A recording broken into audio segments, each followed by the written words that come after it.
الجهات التعليمية معنية بتحقيق التوازن بين إدخال التكنولوجيا في منظومة التعليم وبين أن تكون متمحورة حول الإنسان.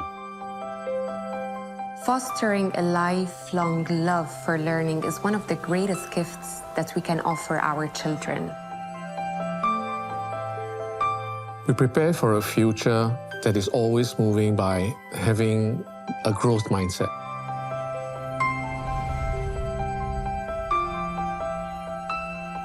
Curiosity and motivation help individuals learn, but also learn with pleasure. Curiosity is the driving force for learning. Motivation wakes up the brain of a child and helps them receive information that can be consolidated. And when we show children that learning can also occur from mistakes, then children will feel more resilient. Collaboration, group work, hands-on experiments that stimulate sensory experiences. These are all skills that could not be replaced by any type of technological device.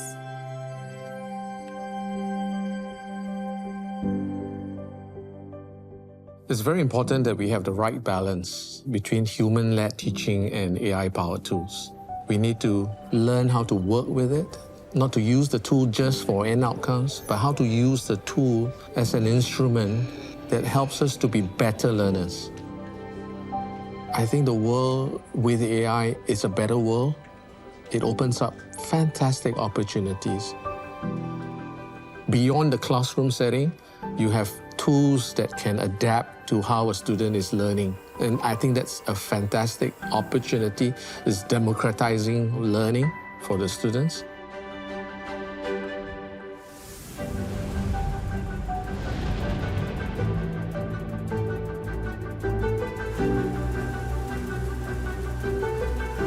أساس المجتمع الناجح بالAI هو وجود بيئة تمكن الناس من استخدامه لتعزيز مهاراتهم بدلاً من استبدالها.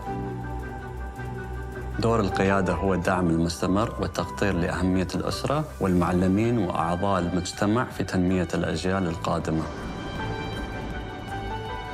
المرونة والتكيف مهمين جداً اليوم وباكر ودائماً. يحتاج قادة المستقبل إلى امتلاك رؤية مستقبلية وتطوير مهارات التفكير المنظومي والذكاء العاطفي لمواكبة التغييرات في قطاع التعليم. كيف نوجه التعليم في المستقبل دون أن نفقد ميزتنا كبشر؟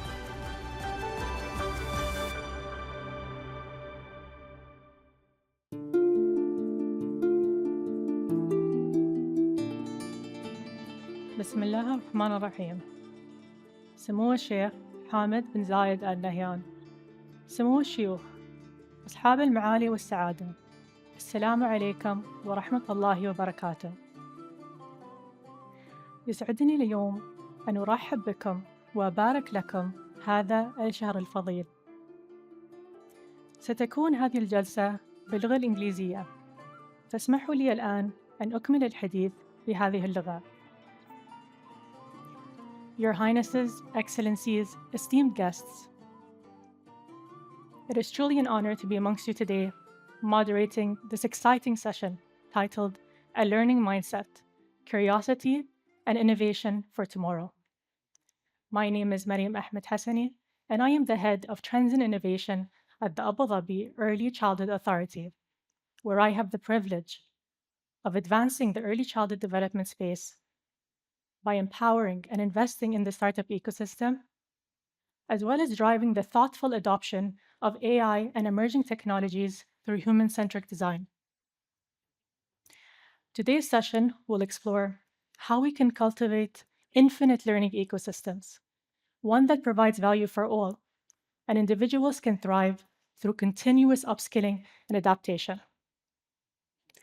We are honored to welcome our esteemed speaker, Katja Serpernhan, who is an internationally recognized learning strategist, author, and founder of Habit of Improvement and School EDU, as well as the co-founder of the Learning Mindset organization, who will share her key insights with us today. Following her presentation, we will engage in a dynamic discussion with our distinguished panel of experts, including Ya'qub al-Za'abi, the Director of Strategy and Future at the Education, Human Development and Community Development Council, Dr. Liu Bing Keat, Executive Dean at the Higher Colleges of Technology in Abu Dhabi, and Rama Kand, Educational Psychologist at the Valence Clinic in Dubai. Before we begin the presentation, we would like to engage you, our audience, with a poll. On the table in front of you, you will find polling devices to answer the question, which genuine human competency do you find most crucial for thriving in a rapidly changing world? The answer choices are imagination, curiosity, openness, optimism, realism, resilience, empathy, and conscience. Please take a moment to submit your response.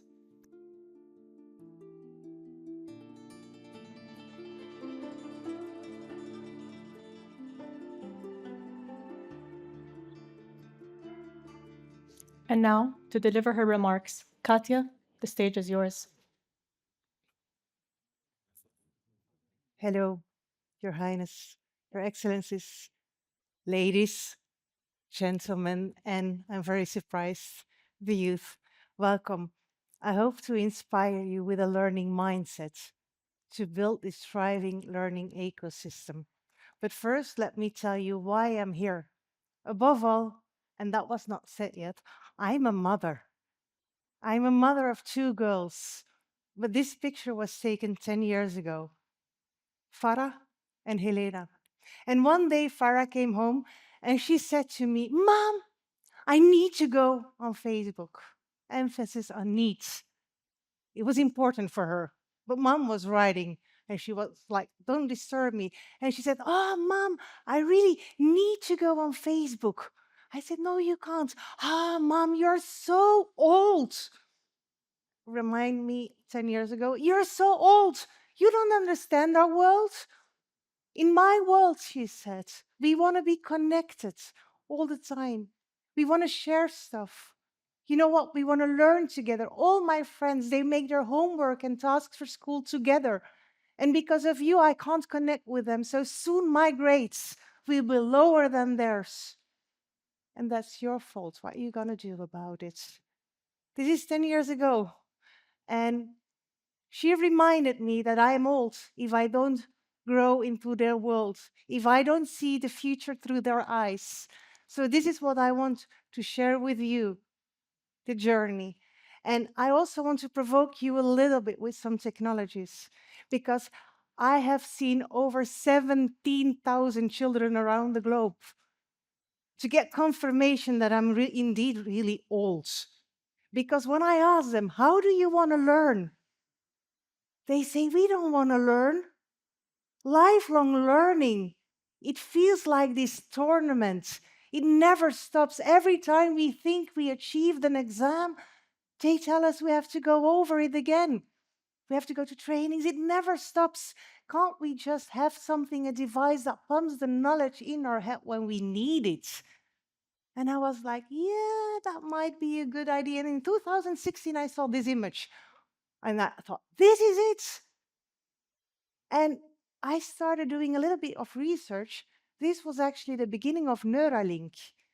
Okay, I was a little bit scared because Neuralink said that I actually wanted to drill a hole in my brain and put some kind of a chip in there that would help me to learn better, but also that they actually could control me. So I was like, not really sure.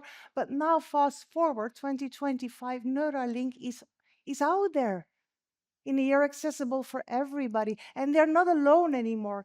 If we look at other brain-computer interfaces, we see that they already have chips that they bring into your veins, so they don't have to drill a hole in your brain. Well, I'm going to tell you something. It helps also with anxiety. So just imagine that they put something in your veins to bring it to your head to help you with anxiety. Doesn't work really for me, but do know that it will help you, because all those technologies, think about the human parts, help us with speech, people that can't talk anymore, people with diseases that affect the brain. And even people that can't walk anymore can walk again because we are connected with machines through our thoughts. This is the future. And I'm also looking into what this can do for study and maybe less invasive. And Alter Ego is one of these devices. It is a device that actually looks a little bit on the tool that I'm using to speak. You see that it's a micro helping you to understand me. This device, you don't need to speak. You think the words in your mouth and it connects to your phone, for example. But it can also help you, for example, when you have an exam and you just whisper the question in your mouth and it comes in your ear. You see your future? Looks quite good, I think. This is the future. And think again, when we all have these devices, we're always connected. Think about the phone that you're not having in your hands right now. We have this phone in our hand all the time. Actually, Farah was already 10 years connected. We are already all part of this superminds, a symbiosis of humans and machines working, learning, collaborating together. It is a reality. I took this picture in 2020 at Dubai Expo, a pavilion dedicated to the symbiosis of humans and machine. 3 years later, it is all becoming a reality, and I promise to provoke you a little bit. This is actually organic brain tissue. They are using tissue of human brains to replace big data center because of the sustainability effects. It is a reality. I saw last week that they actually have the first computer powered with human brain tissue. The future is going very fast. So I ask you, what are we waiting for? What are we waiting for to create a future where we are all learning together, where we find the joy of learning instead of the fear of never keeping up? So what is driving this future? And when I come to this beautiful country, I'm always amazed. You are already driving the future of work, also taking into account sustainability, which is more than only the environment. The Sustainable Development Goals is also about learning. Everybody has the right to learn. We need to make it accessible, also for those that fear it. And if we want to create the future, then we need to see through the eyes of the future. Our children, the younger generations. And if we ask them again, how do you want to learn? Then they will say TikTok, for example. To give you an idea, if you ask young children, and I think maybe your age as well, what do you believe most? TikTok, your teachers, or your mother? Sorry for all the mothers here. We come on the third place. This is a reality. This content is created by peers. They believe that. Peers that are actually helping us to read books again. That what we as teachers wanted to achieve. Having children reading books again. What we as mother want? No. TikTok achieved it with a channel Book Talk, disturbing the world of publishers, talking about books. Children don't like to read books that much, but they have to do assignments. My kids use this tool 6 years ago to take a picture of a book, connect it with the internet, made a summary of it. This is pre-ChatGPT. Put it in Google Translate, bringing it to our other languages like French and Dutch and Arabic, up back to English. No teacher could detect that it was actually plagiarism, that they didn't do it themselves. They were tricking us before we even knew that ChatGPT existed. They only don't use it with their fingers, they talk to it. So it's going really fast. Now today we have agentic AI. We have actually chatbots talking to chatbots. What are we still doing here? And it worries me sometimes because going back to children, what is driving the future? I realized not so long ago that Snapchat has these virtual friends in it. Do you use? Well, it's a little bit scary because it interferes with the children, telling them what to do. We actually did a very small experiment with my youngest daughter. where she said to her friends that she was feeling bad, depressed. You know, we were going darker and darker. And suddenly, the virtual friend started talking to her, giving her advice what to do. This experiment worked well, but I was thinking, if children trust a virtual friend, should we bring it then also into education? What do we need to do with it as a society? Because it's there. And we need to see the world through different glasses, smart glasses. It's not all about these computer brain interfaces. This is a very simple mainstream smart glass. Recently, some young coders of Harvard cracked the code. You can now use these glasses on public transport, looking at somebody, and they will tell you anything that we need to know about you, which is already on social media. Of course, it's not official, but they hacked it. A man actually hacked the system because his wife couldn't read the menu in a restaurant anymore. So now she's using her smart glasses to read the menu. She can read again. And you know what? It translates as well. So I can read menus in Arabic. Simple smart glasses connected to our phone. And soon, maybe, experiments are going on. I can do it with my contact lenses. And if I can hack the code then, and I put facial recognition, I can talk to whomever is sitting in front of me as I know them. So the world is changing, and we also talk about the metaverse, which is even bigger. It's this virtual world where we also play and learn and grow together. But I'm looking more into what an eduverse could be. And let me give you an example. I was not so long ago traveling to an island where there was not much technology, and I popped the same question over and over and over again.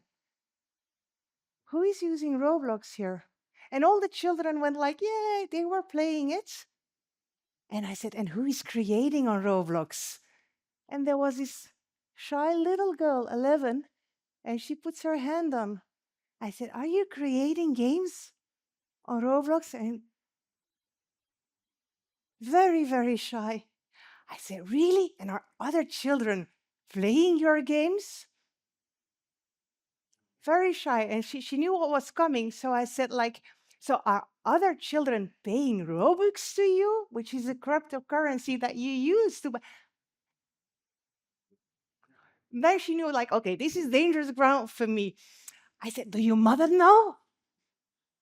At that time, the teachers came to me, what are you talking about? They had no idea. She learned to code from peers on a platform, and she's 11, not allowed to school anymore next year. I said, this little genius can become a coder. And she is just one of the many, also in this country, that have this natural desire to create, to learn. This is what we need to look for. And when I talk in sharing, we need to be predictive.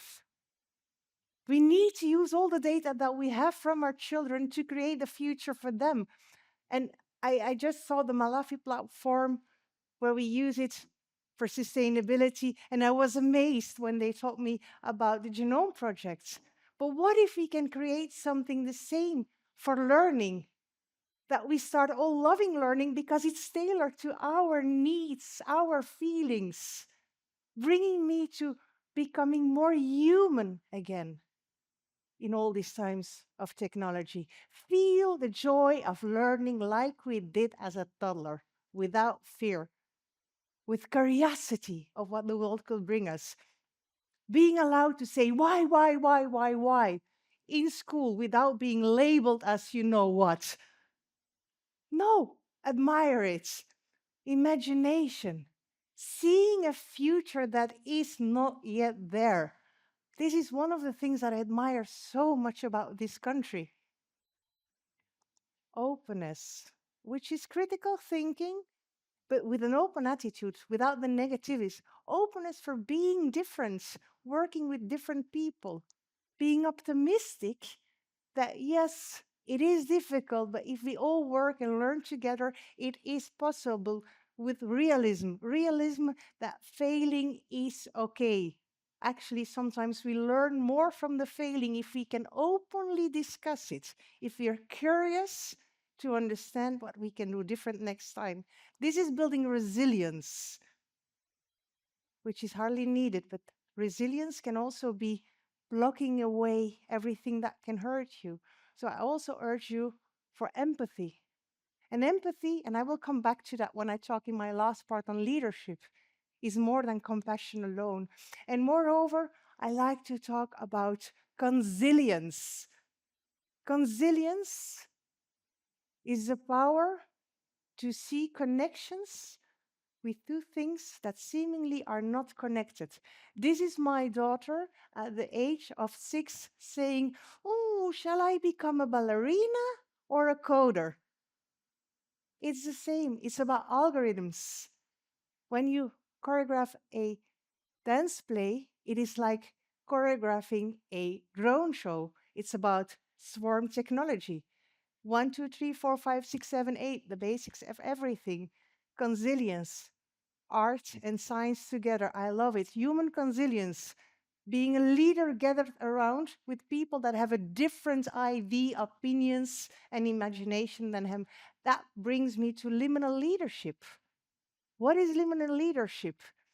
It is being a learning leader, me loving change and inspiring others, using this positiveness, neuromirons, to bring others into change.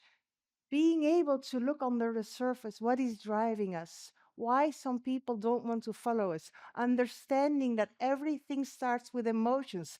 Going back to children, if you have been labeled as a child that you're slow or different or dyslexic or whatever, you're the youngest sibling and you will never be as good as the others. All these things actually give us a block when we need to learn. We go into the learning and the outcome might be already negative. It's a negative cycle. Understand this when you want to take people into change. Understand and ask why. Why don't you want to change? Why don't want you learn? What are the structures and the patterns that prevent people from changing? What is driving it? It all comes back to emotions, especially in times of technology. Not so long ago, I always challenged myself if I could measure the learning mindset of people. So we were thinking about what are actually the drivers, and it all comes back to these emotions. Also, the unique human competences that I just said, the ones that you had to avoid on, but also your adaptability to technology. Are you avoiding it or are you experimenting with it? And the way, don't forget that we collaborate all together. All these things gives you a pretty good image on how your adaptability to the future will be. And I'm very proud to say that we actually are now testing it with, for example, Dubai Police to see if we can build something together to help people to grow. And the maybe odd thing is that all the leaders that I was speaking, they said we're very empathic. This came out of the test. Well, they're not. Actually, that was one of the pitfalls. They have compassion a lot. But what is the difference between compassion and leadership empathy? It's strategy. Understanding what is driving people and how can you use a strategy to take them into change. Liminal leadership is bringing this all together. Liminal leadership is what we need. It is having all these human competences in understanding people and make people bridge the gap between the now and the future. This is what I actually saw also when I had a look on what Abu Dhabi is building with the Team Lab phenomena soon be opening. I'm very curious about it because this is for me sparking this ripple. And this is what I want to ask from all of you. Take the lead and spark that ripple. Smile when you talk about learning. It's contagious. It's only when we make it positive again that we can change it. So I want to give you my last 3 tips for the future. And I think we should first of all, and I look to all the mothers and the fathers as well, and the people in education, nurture these genuine human competences that make us unique when AI is becoming a second part of us. Make sure that we can do it in organizations and in education. Develop liminal leadership based on this leadership empathy to close the gap between the generations, to boost this learning mindset within everybody around you. And last but not least, and I see this already happening in this country, look for new innovations, technologies that are already used by the younger generations to make sure that we share knowledge and that we learn. Build learning and technology into the strategy of your company and society to create this infinite learning ecosystem that we're all part of. Thank you.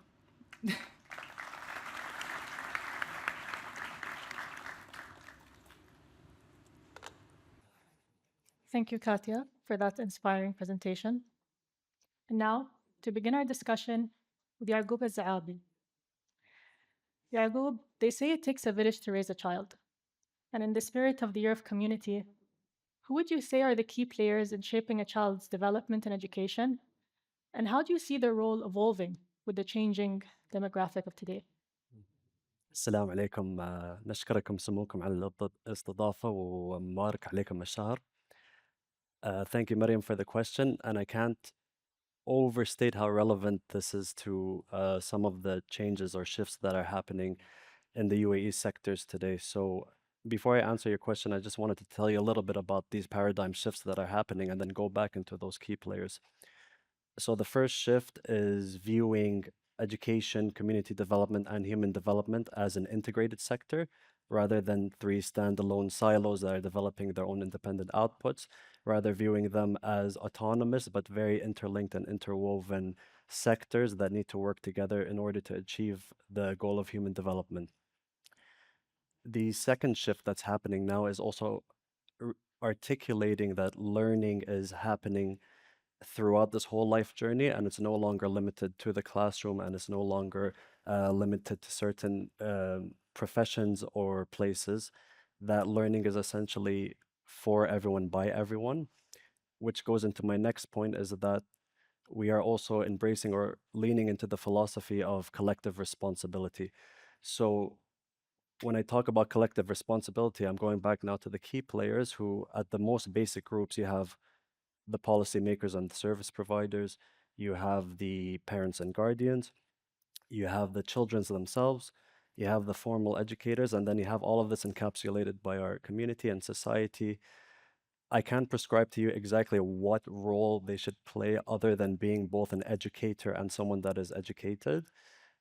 What exactly they are teaching or being taught is all going to be dependent on to what narrative are we building with our relationship to technology and AI. So, for example, are we saying that we want to maintain human centricity in an AI prevalent world? Do we want to value curiosity and value the learning journey and love that learning journey more than the learning outputs itself? And then once we can find that strong foundation for our relationship with AI and how it's going to enable us to achieve our vision, then we could all rally behind that, we could all align behind that, and then it becomes clear as a policymaker, how am I enabling my schools, my teachers, my communities to actually exemplify and embrace this narrative so that it has almost this compounding effect for the wider society, and that it no longer becomes a hands-on approach, but rather an implicit approach because it's been built into our policies, our strategies, and our everyday narrative.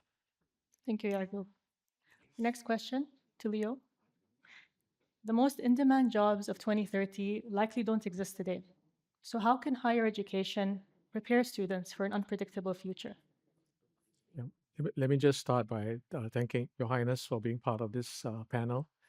I'll answer that question in 2 parts, really. As an institution of higher learning, we obviously are tasked to prepare, a nation for what it needs in terms of its manpower needs. And so if you look at 2030, which is not too far away, 5 years, and I asked GPT the question, what job roles do we envisage in the next 5 years? And here, and as I tell you these job roles that it told me, think about the competencies, if you like, of these job roles. One of the job roles it said was to be an AI ethics auditor. I'm not sure how many AI ethic auditors are there here. It also told me about having metaverse architects or a quantum computing programmer. And one that was interesting was a digital detox therapist. And if I may add, being in higher education, maybe the role of a learning architect, right? That the teacher is not just about, a one-directional way of teaching. It's about, how you engage students, especially in the age of technology. So if you think about the competencies, there are a few things that are quite. Technology will be front and center. We need to teach students to be digitally literate, AI literate, how to work with technology. The students need to know how to work across boundaries and not in silos, cross-disciplinary. That's increasingly important.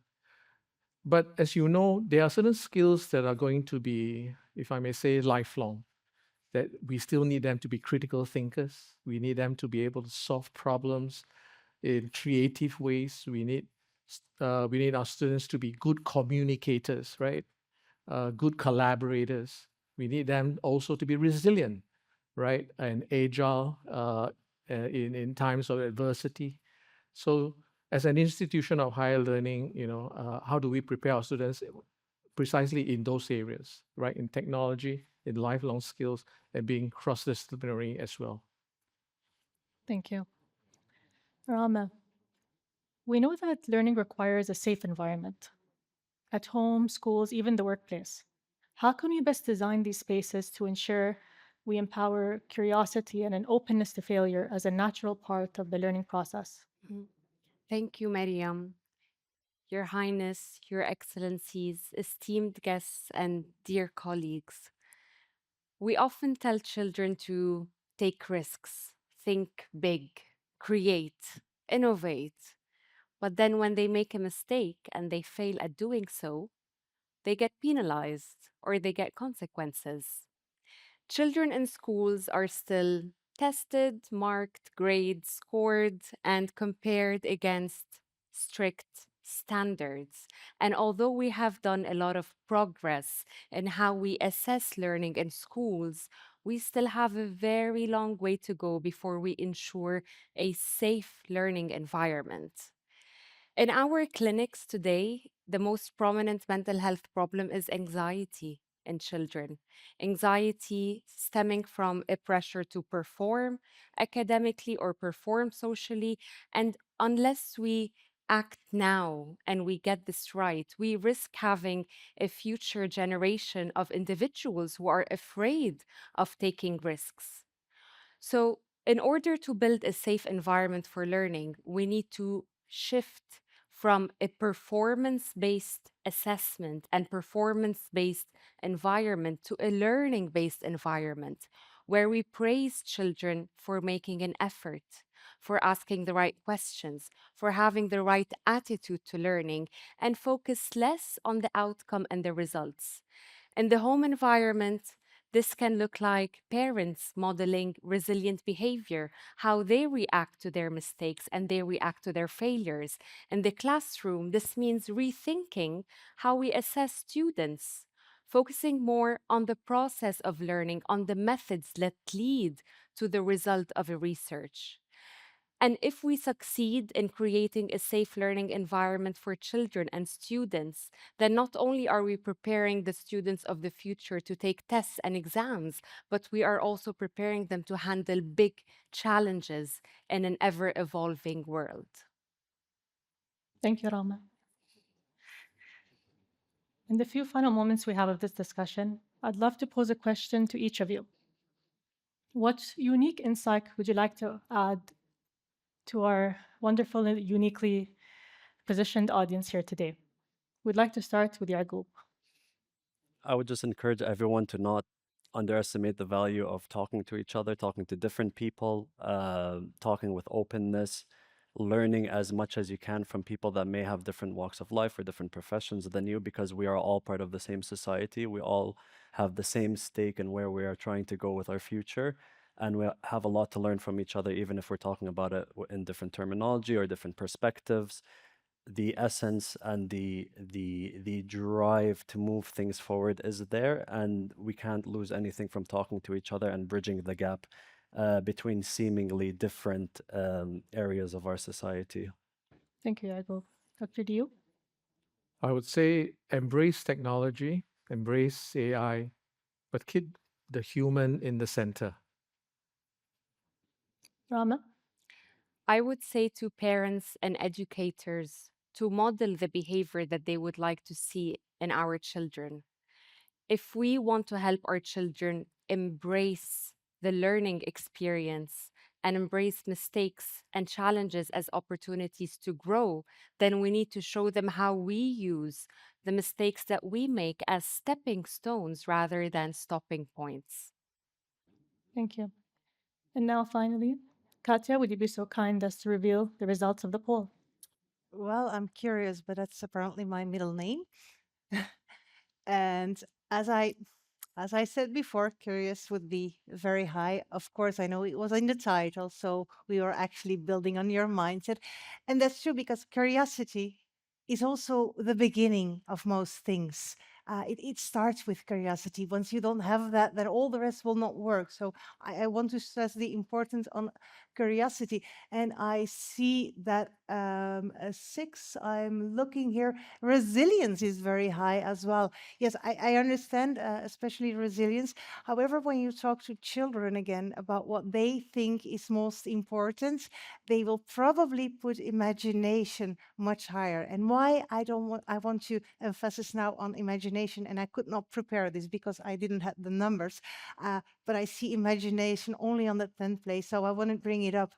Imagination is what leaders, liminal leaders, distinct from other leaders, is being able to see the future, creating the future, taking the risk, combine it with realism and optimism, and be on the forefront of change. Add to that, indeed, empathy. Empathy to understand why others are maybe struggling to follow you into the future. And I think that will make a very big difference. And I then also want to emphasize again on consilience, because consilience brings this all together. Consilience is looking at things that are not connected. And if we look at consilience as two things that are not connected, then it is bridging cultures. It is bridging neurodiverse people. It is bridging for a sustainable future that we all can build together based on all these very genuine human competences that we need, especially with all the fast innovations that I see all around me. Thank you. Thank you, Katya. My sincerest appreciation and gratitude to His Highness Sheikh Hamad bin Zayed, our wonderful speaker, distinguished experts, and esteemed guests for your time and participation in today's session. In closing, I would like to invite Your Highness to the stage for a group photo. Wassalamu alaikum wa rahmatullahi wa barakatuh.